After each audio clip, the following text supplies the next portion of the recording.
Bismillahirrahmanirrahim. Assalamualaikum warahmatullahi wabarakatuh.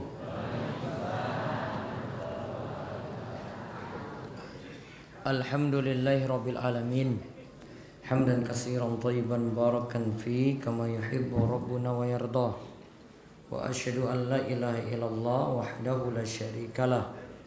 Wa asyhadu anna Muhammadan abduhu wa rasuluh. Allahumma shalli ala nabiyyina Muhammad wa ala alihi wa man tabi'ahum bi ihsan ila yaumiddin. Allahumma inna nas'aluka ilman nafi'a wa rizqan thayyiba wa amalan mutaqabbala. Puji syukur kita panjatkan pada Allah. Salawat dan salam semoga tercurah pada junjungan kita Nabi besar Nabi Agung Muhammad sallallahu alaihi wasallam. Baik, bapak-bapak dan ibu-ibu sekalian, malam hari ini kita bersyukur pada Allah atas nikmat sehat dan umur panjang, juga nikmat hujan yang telah Allah turunkan. Mugi-mugi kita mendapatkan berkah dengan nikmat-nikmat dunia yang ada. Allahumma amin. Sebelum kula mulai wonten pengumuman. Minggu depan nanti malam Kamis libur 1 kali. Ye? Karena paginya ada daurah full dari Senin sampai Kamis pagi. Jadi untuk malam Kamisnya karena ditakutkan Rabu itu belum selesai, maka malam Kamisnya diliburkan 1 kali. Nanti kita lanjut lagi pada tanggal 1 Januari tahun depan. Wis ganti tahun. Setahun ya toh? Berarti ini setahun. 2019 sampai 2020. Lalu yang kedua, alhamdulillah sunatan massal sudah tutup kuota. Kuotanya sudah 152 plus dewasa. Dewasanya kalau nggak salah 3, saya nggak lupa tadi ada tambahan atau tidak. Anak-anak sudah 152. Bonus 2 itu. Kenapa dilebihkan? Untuk jaga-jaga. Siapa tahu nanti ada anak yang kabur. Karena tahun lalu ada 3 yang gak jadi disunat. Padahal wis dinei tas, wis dinei duit, wis dinei apa-apa. Malamnya wis syukuran padahal itu bocah. Sampai di DS ora sido. Takut. Jadi untuk jaga-jaga kita buat lebih. Pokoknya 150 dilebihkan jadi 152. Tidak menerima lagi. Saya kan sudah bilang kemarin, kalau 150 nggak nambah lagi, cukup tahun depan lagi. Terus nanti pelaksanaannya perlu perhatikan. Hari Sabtu screening di DS. Pagi jam 8. Screening ya, bisa juga di Puskesmas, tinggal nanti bawa suratnya ke sini, atau di yang dekat dengan PKU Wonosari bisa ke Piaman. Yang lainnya bisa langsung ke sini. Ya, ke DS. Terus acara sunatannya nanti barengan dengan ini rangkaian 3 acara pada hari Ahad besok. Saya setelah kajian nanti dari pelayan, saya langsung ini ke sini. Acara sunatan massalnya akan dibuka jam 8. Namun dimulainya untuk sunatnya jam 7. Pembukaannya jam 8. Kalau dokternya sudah siap jam 7 berarti dimulai sunatnya jam 7. Nanti yang dilayani yang lebih dahulu datang. Kalau bisa datangnya bareng rombongan. Biar nanti ketua rombongan ambil nomor antri. Ya biar barengan. Sehingga pulang nanti bisa barengan juga kalau itu sak bis misalnya. Atau sak mobil. Walaupun nanti yang kesusahan nggak punya kendaraan, nanti DS insya Allah akan siapkan juga untuk kendaraan. Ya, nanti kalau ini yang darurat saja, darurat ya butuh nanti ada ambulans, ada 2 ambulans dari DS sama dari Peduli Muslim, kemudian ada mobil-mobil juga yang nanti bisa digunakan. Kalau seandainya sulit dalam hal transport, namun itu cuma yang butuh saja. Disarankan pakai kendaraan masing-masing atau bareng rombongan. Nanti ngambil antrinya pakai ya antrian rombongan bisa.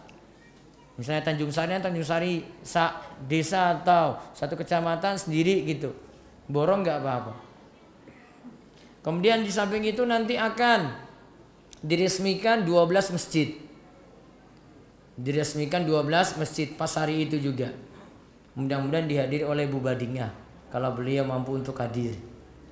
Terus juga nanti ada peletakan batu pertama untuk TPA Darus Solihin di sebelah itu yang biasanya tempat ngambil kambing itu kalau Idul Adha. Area itu akan digunakan untuk area TPA karena TPA selama ini hanya dipakai di masjid sama minjam rumah warga. Sehingga kalau orang lain minta pondok pesantrennya itu dibangun, DS belum punya pondok. Maka DS itu nggak biasa nerima bangun pondok orang. Wong di sini aja belum punya. Maka besok mau hari Ahad insya Allah nanti peletakan batu pertama untuk TPA. Karena selama ini TPA belum punya gedung. Padahal santrinya sudah 600. Enggak punya gedung. Sakit toh? 600 coba terlantar. Terus di samping itu juga nanti setelah peresmian tadi terus ada simbolis sunatan masal juga nanti para tamu yang hadir nanti kami undang yayasan-yayasan termasuk juga para tokoh ulama di Gunung Kidul nanti untuk hadir, termasuk juga nanti kami akan undang beberapa donatur untuk hadir di acara besok Ahad. Ya, acara besok Ahad. Jadi kalau mau melihat ini nanti yang akan diundang itu dari warga Warak sendiri sama seluruh santri TPA yang ada di Warak saja. Yang orang Warak, yang santri TPA diminta anak-anak untuk hadir, termasuk warga Waraknya. Nanti untuk melihat acara sunatan masal tadi, sekaligus mereka menemani teman-temannya yang sunatan, sekaligus juga mengikuti acara peresmian 12 masjid tadi. Dan nanti akan dilakukan pelaporan macam-macam nanti ketika tanggal 22 besok. Kemudian tadi Rabu depan libur toh? Oh iya, untuk hari Sabtu besok ibu-ibu perhatikan. Besok Sabtu wonten bazar dan pelayan. Paham je ibu-ibu? Nanti akan dibagikan 2000 kupon. Harga 20.000. Kuponnya 20.000 untuk belanja. Ya, ibu-ibu kan senang belanja. Bapak kan boten. Ya toh, Pak? Acara bazarnya dan kajian jam setunggal di Masjid Besar Al-Huda Pelayan seperti tahun lalu. Namun ditiadakan transport. Nggak ada transport kendaraan karena sudah dicukupi dengan kupon tadi. Kuponnya sediakan 2.000 loh itu. Ya, sediakan 2.000 masing-masing. Kupon tadi nilainya 20.000. Nanti bisa untuk manfaatkan kupon tadi hari Sabtu. Besok Sabtu apa lagi? Kliwon. Jam setunggal. Paham ji? Nanti jam 1 siang sampai nanti menjelang asar itu sekaligus tadi acara kajian dengan tema nanti salah satunya tentang akhir zaman. Juga setelah itu dilanjutkan dengan bazar. Malamnya malam Ahad nanti kajiannya pindah di Masjid Agung Al-Ikhlas Wonosari.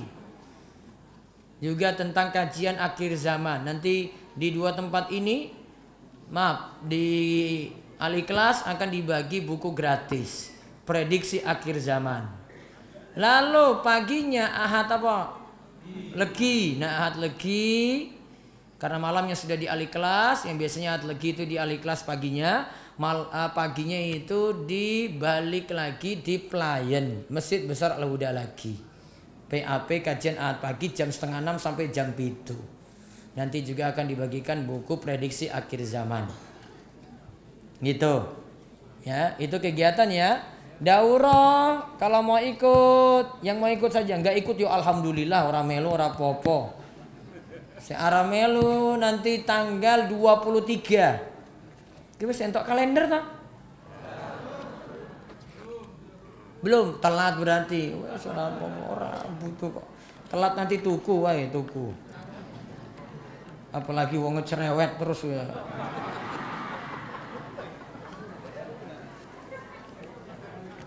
Nanti tanggal 23 daurahnya Ahad pagi, Senin pagi dari jam 7 sampai Kamis pagi jam 7. 4 hari 3 malam.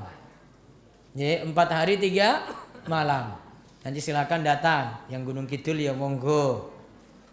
Silakan untuk hadir. Nanti bukunya insya Allah akan disiapkan juga. Namun nanti untuk buku ini kayaknya harus ganti biaya kopi ini, soalnya bukunya ternyata tebal ya. Yang buku Ustadz Aris yang hari Rebunya itu tanggal 25-nya. Baik. Terus apa lagi ya? Terus apa meneh ya? Apa maneh ya lali aku ya. Sabtu pagi di Masjid Al-Aman. Karang Rejek tetap ada seperti biasa. Cuma malam Kamis depan libur 1 kali, malam Sabtu depannya lagi, bukan malam Sabtu besok, malam Sabtu depannya lagi libur 1 kali. Gitu J? Ada? Tanya, nggak ada takmir? Boten? Ada yang belum dapat ini kalender?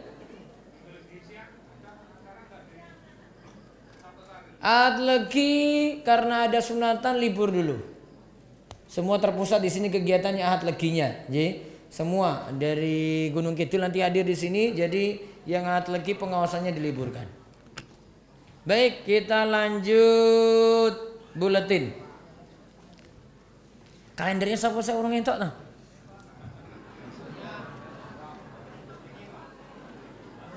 Ya, guru wong kuwi paling.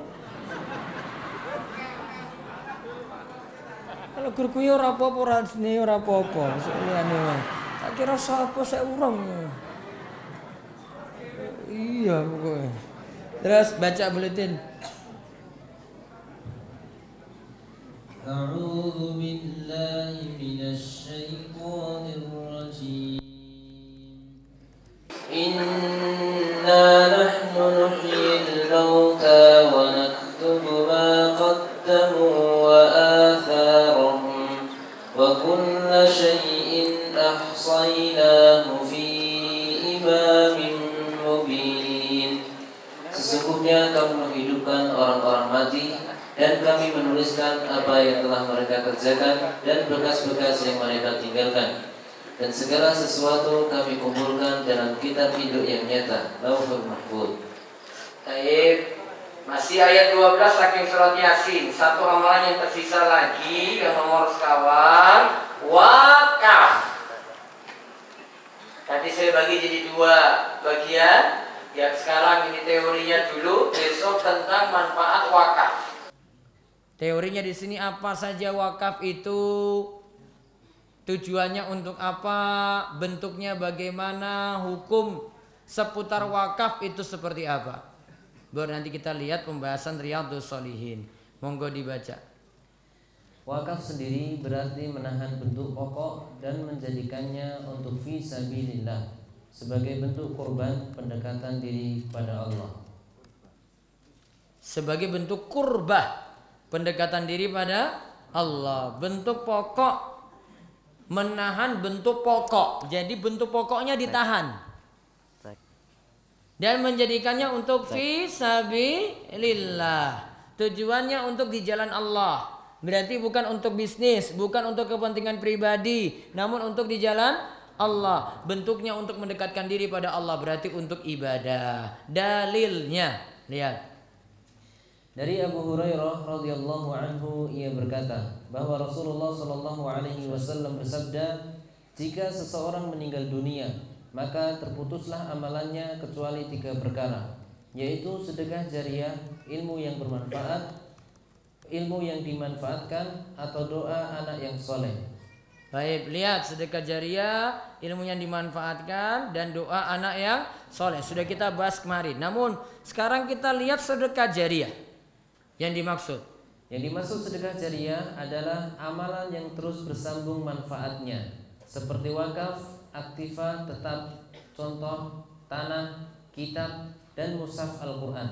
Inilah alasannya kenapa Ibnu Hajar Al-Asqalani memasukkan hadis ini dalam bahasan wakaf dalam Bulughul Maram, karena para ulama menafsirkan sedekah jariah dengan wakaf. Imam Ibnu Hajar memasukkan dalam kitabnya Bulughul Maram dalam pembahasan wakaf, masukkan hadis ini. Karena di antara bentuk sedekah jariah adalah apa? Wakaf. Di antara bentuk sedekah jariah adalah wakaf. Terus Syekh Abdullah Al-Fauzan berkata, oh enggak ada. Oh, Imam Sun'ani. Ya, Imam Sun'ani menyebutkan para ulama menafsirkan sedekah jariah dengan wakaf. Perlu diketahui bahwa wakaf pertama dalam Islam adalah wakaf dari Umar bin Al-Khattab, sebagaimana nanti akan disebutkan hadisnya yang dikeluarkan oleh Ibnu Abi Syaibah. Kaum Muhajirin berkata, wakaf pertama dalam Islam adalah wakaf dari Umar. Nah, wakaf pertama dalam Islam adalah wakaf dari Umar. Nanti kita akan pelajari hadisnya. Terus dari Ibnu Umar. Dari Ibnu Umar radhiyallahu anhuma, ia berkata, Umar pernah mendapatkan sebidang tanah di Khaybar. Lalu ia menghadap Nabi, memohon petunjuk beliau tentang pengelolaannya. Diperbaiki, memohon. Terus memohon petunjuk beliau tentang pengelolaannya seraya berkata, wahai Rasulullah, saya mendapatkan tanah di Khaybar yang menurut saya belum pernah memiliki tanah yang lebih baik daripada tanah tersebut. Beliau bersabda, in syi'ta habbasta aslaha wa tasaddaqta biha. Kalau engkau mau, kau tahan pohonnya dan sedekahkan buah hasilnya. Nah, perawi hadis berkata, lalu Umar mewakafkan tanahnya dengan syarat pohonnya tidak boleh dijual, tidak boleh dihadiahkan, dan tidak boleh diwarisi. Hasil dari pohon tersebut disedekahkan kepada kaum fakir, kerabat-kerabat, budak-budak, orang-orang yang membela agama Allah, tamu, dan musafir yang kehabisan bekal. Namun tidak masalah bagi pengurus wakaf untuk memakan hasilnya dengan baik dan memberi makan teman-temannya yang tidak memiliki harta. Nah, Umar sini katakan, atau praktek Umar, dia wakafkan tanahnya dengan syarat pohonnya tidak boleh dijual. Ingat ya, kalau berupa pohon berarti pohonnya tidak boleh dijual, tidak boleh dihadiahkan, karena ini fisabilillah. Itu juga tidak boleh diwarisi, nggak boleh jadi harta waris. Ini wis diwakafke tanahnya untuk masjid, kok jadi pembagian waris juga nggak boleh. Ada tanah sudah diwakafkan, kemudian anak-anaknya itu nuntut lagi, enggak, itu bagian saya, itu waris saya. Ini anak yang apa ya sebutnya kuwi, rakus tenan pokoknya. Sudah diwakafkan masih nuntut lagi untuk waris, enggak boleh. Sudah diwakafkan berarti tidak bisa lagi untuk waris. Nah, terus aturan-aturan yang lainnya nanti ada keterangan di bawah. Baca lagi. Dalil di atas disebutkan oleh para ulama sebagai dalil pokok yang membicarakan masalah wakaf. Ada beberapa kesimpulan dari hadis tersebut yang bisa diambil. Nah, sekarang kita pelajari dari hadis tadi. 1. Wakaf merupakan bentuk amal jariah. Nah, wakaf bentuknya amal jariah. Jadi pahalanya nanti terus ngalir. Terus 2. Wakaf hendaklah diambil dari harta yang terbaik sehingga berbuah pahala yang besar. Kalau mau pahalanya makin besar, pakai harta yang terbaik. Ini tanah nih, jangan cari tanah yang di pelosok sekali. Mau bangun masjid pun nggak bisa. Cari yang pinggir jalan, misalnya dia punya tanah 2. Ada yang pinggir jalan, ada yang di pelosok. Maka yang dipilih yang mana? Yang terbaik. Berarti kalau pinggir jalan, nah itu yang diwakafkan. Terus yang ketiga, untuk mempertimbangkan harta yang diwakafkan bisa meminta pendapat dari orang yang berilmu, seorang alim. Orang berilmu tadi bisa mengarahkan wakaf pada hal yang bermanfaat. Nah, nanti tanya pada orang yang punya ilmu, ini baiknya dipakai untuk apa? Apa untuk masjid atau untuk sekolah atau mungkin fasilitas sosial seperti rumah sakit misalnya. Nah, ini tanya. Ya, seperti di sini Ibnu Umar ini ceritakan tadi.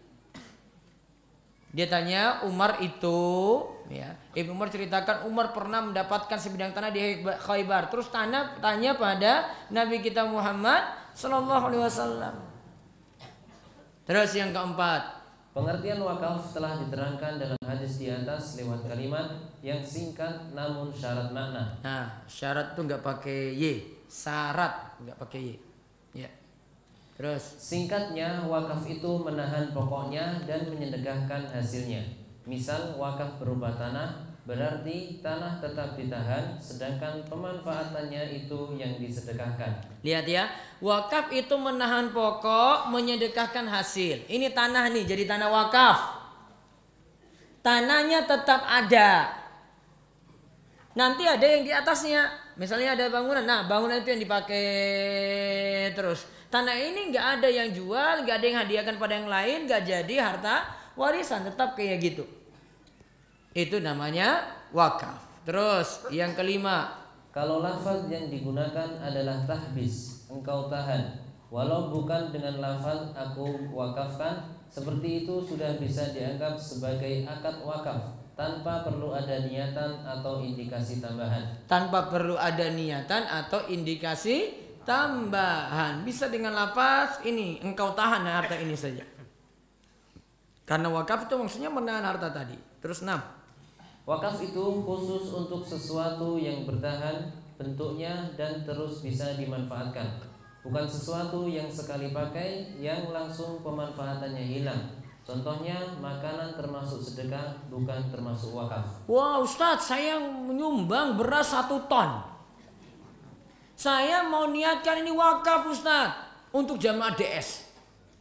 Apa niatannya tadi? Wakaf. Oh, nggak bisa, karena beras langsung apa? Habis, walaupun jumlahnya 1 ton. Iya toh? Langsung habis. Di sini syaratnya tidak boleh langsung habis, pemanfaatannya masih ada terus. Kalau langsung habis tidak disebut wakaf. Kalau sedekah iya. Namun kalau disebut wakaf enggak, karena wakaf itu masih bertahan. Ya, ini yang diwakafkan ini masih bertahan hartanya terus. Terus 7. Barang wakaf tidak boleh ditasarufkan dengan dijual, diwariskan atau dihibahkan. Ditasarufkan maksudnya dimanfaatkan, berarti tidak boleh dijual. Ya. Tanah ini tadi tidak dijual, terus misalnya diwariskan untuk anak-anaknya tidak boleh untuk waris, atau dihibahkan, dihadiahkan juga enggak boleh. 8. Boleh saja orang yang memberi wakaf memberikan syarat-syarat tertentu dalam pemanfaatan wakaf asal tidak bertentangan dengan ketentuan syariat. Syarat yang tidak bertentangan tersebut wajib dijalankan. Lihat, kalau ada syarat tambahan dalam masalah wakaf tadi tidak masalah. Misalnya dia katakan nanti kayak tadi ya Umar, hasil dari pohon ini misalnya disedekahkan untuk orang miskin.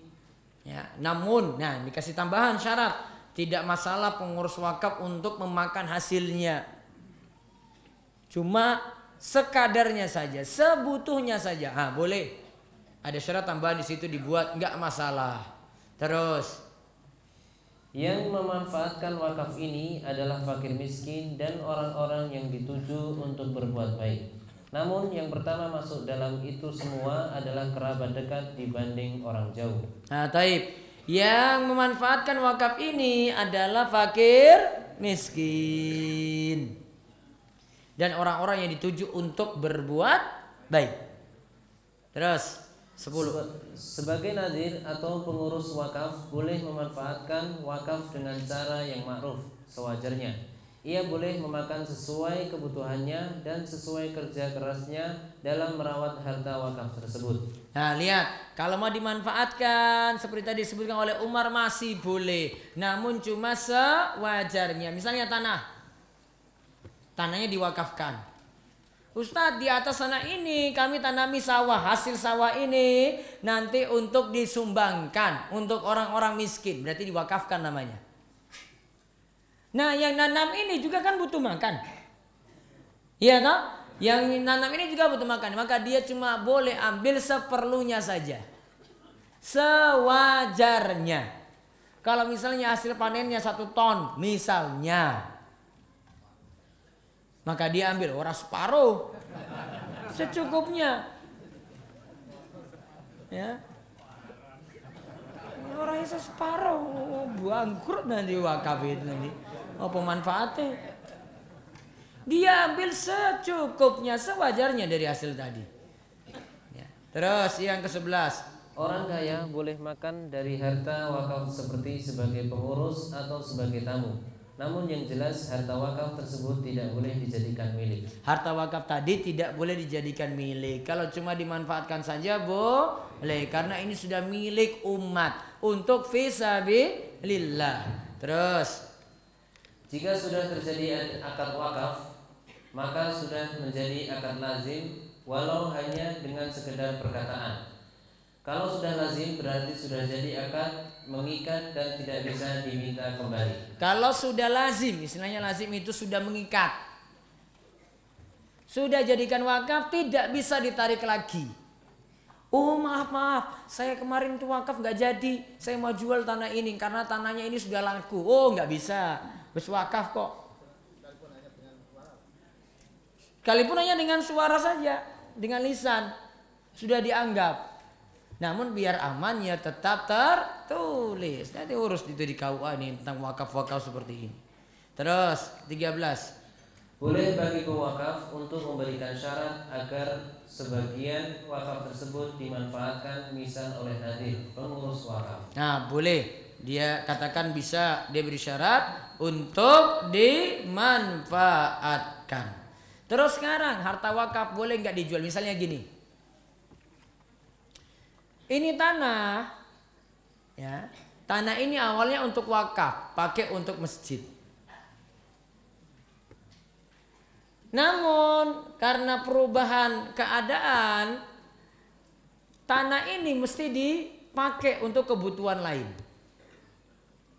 Misalnya ada penggusuran gitu, ya, ada penggusuran, atau misalnya warga pandang ini masjidnya nggak strategis lagi Ustadz, karena kalau strategisnya nanti di tengah-tengah, ini kita nggak mau pakai tanah ini lagi, kita ingin pindahkan tanah ini ke tempat lain. Yang ini kita jual. Nanti hasilnya biar beli tanah baru untuk dapat mungkin lahan lebih luas. Karena masjidnya makin dibutuhkan besar. Akhirnya diapain? Dijual. Nah ini pertanyaannya, apakah harta wakaf boleh dijual? Nah sekarang kita lihat bahasannya. Ada beda pendapat dalam masalah ini. Ada ulama seperti Imam Malik dan Imam Syafi'i yang berpendapat bahwa harta wakaf tidak boleh dijual sama sekali. Sedangkan Imam Abu Hanifah menyatakan bolehnya. Nah, jadi kalau Imam Malik, Imam Syafi'i tidak boleh jual harta wakaf, nggak boleh. Sedangkan Imam Abu Hanifah itu masih menyatakan boleh. Terus pendapat di bawahnya lagi. Syekhul Islam Ibnu Taimiyah dalam fatwanya berpandangan bahwa boleh harta wakaf itu dijual dengan pertimbangan penjualan itu lebih bermaslahat dan lebih bermanfaat. Nah, tadi pindah masjid ya, karena sekarang lahannya kecil. Istilahnya apa nih? Tukar guling ya? Istilahnya apa? Pindah tempat, yang tanah ini dijual. Tanah wakaf pertama tadi dijual. Ya, terus ganti tanah baru. Tanahnya lebih luas. Ya, tanahnya lebih luas karena jamaahnya makin banyak. Maka kalau Ibnu Taimiyah katakan kalau maslahatnya, manfaatnya lebih besar, maka tidak masalah tanah wakaf pertama tadi itu dijual. Cuma pindah. Sama fungsinya, kalau itu jadi masjid berarti dijadikan masjid. Namun keadaannya jadi lebih luas. Hukumnya gimana? Boleh. Apa? Bagi yang wakaf pertama dapat, karena ini jadi sebab pertama. Ya kan? Berarti kesimpulannya gimana? Masih boleh dijual enggak? Masih boleh jika maslahatnya, manfaatnya lebih besar. Kalau ada maslahat lebih besar, manfaat lebih besar, misalnya tadi penggusuran atau ganti tempat karena ingin masjid yang lebih luas tanahnya, maka silahkan untuk dijual, tidak masalah. Itu pendapat dari Ibnu Taimiyah. Selesai ya untuk wakaf tadi. Nanti masih ada satu bahasan lagi. Manfaat dari wakaf itu apa? Nanti insya Allah di pertemuan berikutnya. Setelah pekan depan libur, nanti pekan berikutnya lagi tanggal 1 baru saya bahas tentang wakaf lagi. Baik, demikian. Mudah-mudahan Allah memberikan kita berkah hujan, memberikan kita rizki juga penuh manfaat, dijauhkan dari kesulitan-kesulitan dunia dan akhirat, dan kita diberikan keistiqomahan. Kita tutup kalian doa kafaratul majelis. Subhanakallahumma bihamdik, asyhadu an la ilaha illa anta, astaghfiruka wa atubu ilaik. Assalamualaikum warahmatullahi wabarakatuh.